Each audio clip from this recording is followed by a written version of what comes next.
जिसका इंतजार था वो हो गया। एनडीए में सीट बंटवारा हो चुका है। जब से चुनाव आयोग ने चुनाव की तारीखों का ऐलान किया था, तब से सभी को इंतजार था कि एनडीए कब सीट बंटवारा करेगी और अब आखिरकार सीटों का बंटवारा हो चुका है।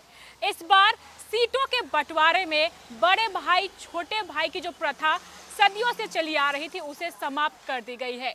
इस बार बीजेपी और जेडीयू बराबर की सीटों पर बिहार विधानसभा चुनाव लड़ने वाले हैं, जबकि एलजेपी-आर को 29, हम को 6 और आरएलएम को 6 सीटें दी गई हैं। ऐसे में आज बड़ी प्रेस कॉन्फ्रेंस होने वाली है, जिसमें कैंडिडेट्स के नाम फाइनल किए जाएंगे और घोषणा की जाएगी। इसी बीच बीजेपी ने अपने कैंडिडेट्स की जो लिस्ट है वो तैयार कर ली है।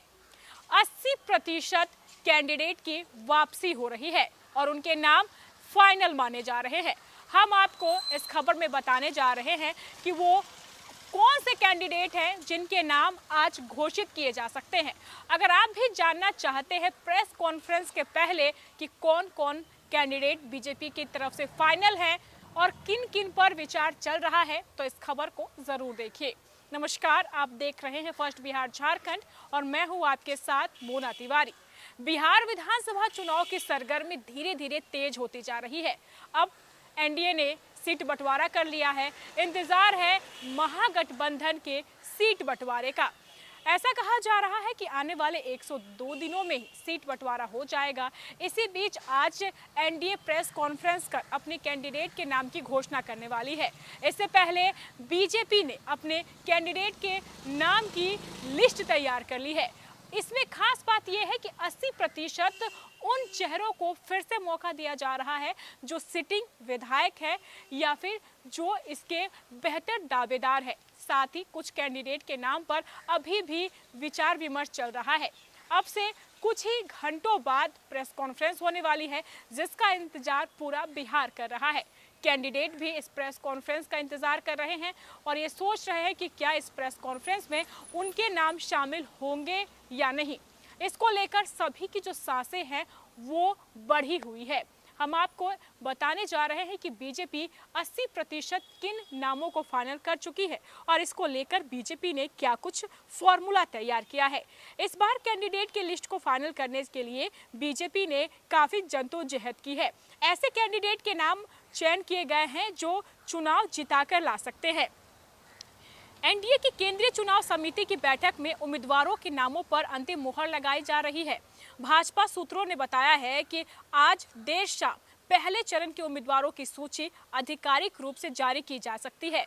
वहीं कुछ उम्मीदवारों को फोन के जरिए सूचना भी दे दी गई है और उनसे कहा गया है कि नामांकन की तैयारी कर लें।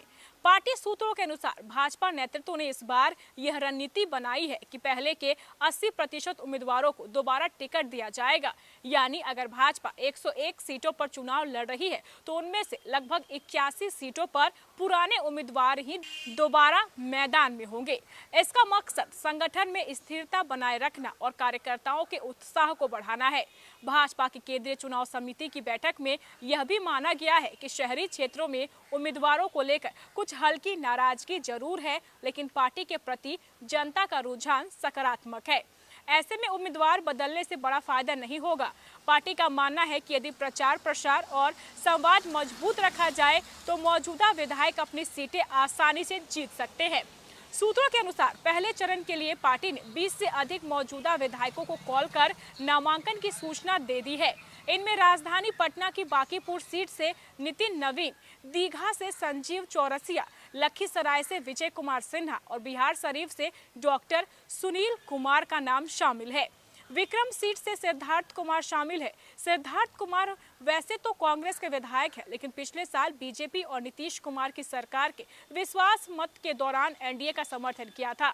इसके साथ ही हाजीपुर से अवधेश सिंह, साहिबगंज से राजू कुमार सिंह, बरुराज से अरुण कुमार सिन्हा, दरभंगा से संजय सरावगी, जाले से जीवेश कुमार, अमनौर से कृष्ण कुमार मंटू, बेगूसराय से कुंदन कुमार, तरारी से विशाल पांडे जैसे उम्मीदवारों को पार्टी नेतृत्व ने हरी झंडी दिखा दी है। उन्हें नामांकन की तैयारी करने को कह दिया गया है। जानकारों का मानना है कि भाजपा ने उम्मीदवार चयन में संगठन की जमीनी रिपोर्ट को तरजीह दी है। वहीं जेडीयू भी अपने हिस्से की सीटों पर उम्मीदवारों को लेकर मंथन कर रही है। एनडीए का फोकस इस बार जातीय समीकरण के साथ साथ विकास और सुशासन के एजेंडे पर रहेगा। कुल मिलाकर सीट बंटवारे के साथ बिहार विधानसभा चुनाव की तारीख अब लगभग साफ हो गई है। एनडीए ने जहां एकजुट होकर सीटों का बंटवारा कर दिया है, वहीं दूसरी तरफ महागठबंधन में अभी भी सीट शेयरिंग का फॉर्मूला फंसा हुआ है। ऐसे में बीजेपी 80% उन कैंडिडेट को दोबारा मौका देने जा रही है जो सिटिंग विधायक है। उनका कहना है कि अगर थोड़ी सी मेहनत की जाए तो जनता की जो नाराजगी है उसे दूर किया जा सकता है और सीटों पर जीत हासिल की जा सकती है। ऐसे में ये कहा जा रहा है कि उन विधायकों को फोन भी कर दिया गया है पार्टी की ओर से और पहले फेज के नामांकन के लिए तैयार रहने को कहा गया है। आज देर शाम तक प्रेस कॉन्फ्रेंस हो सकती है और इस प्रेस कॉन्फ्रेंस के जरिए उन उम्मीदवारों के नामों की घोषणा भी कर दी जाएगी। ऐसे में कई ऐसे उम्मीदवार हैं जिनकी जो सांसें हैं वो अटकी हुई है, क्योंकि 101 सीटों में 81 सीटों पर जो फोकस है वो बीजेपी ने रखा है और उस पर ही पुराने उम्मीदवारों को मौका देने के मूड में है। बाकी के जितने भी विधायक हैं उनके नामों पर चर्चा चल रही है। ऐसे में इंतजार है प्रेस कॉन्फ्रेंस का और बीजेपी की उम्मीदवार की लिस्ट का। अब इस लिस्ट में साफ हो जाएगा कि आखिर बीजेपी किसे मौका दे रही है और किसे इस बार नकार रही है। क्या नए चेहरों को ज्यादा मौका दी जाएगी, ये भी देखने वाली बात होगी।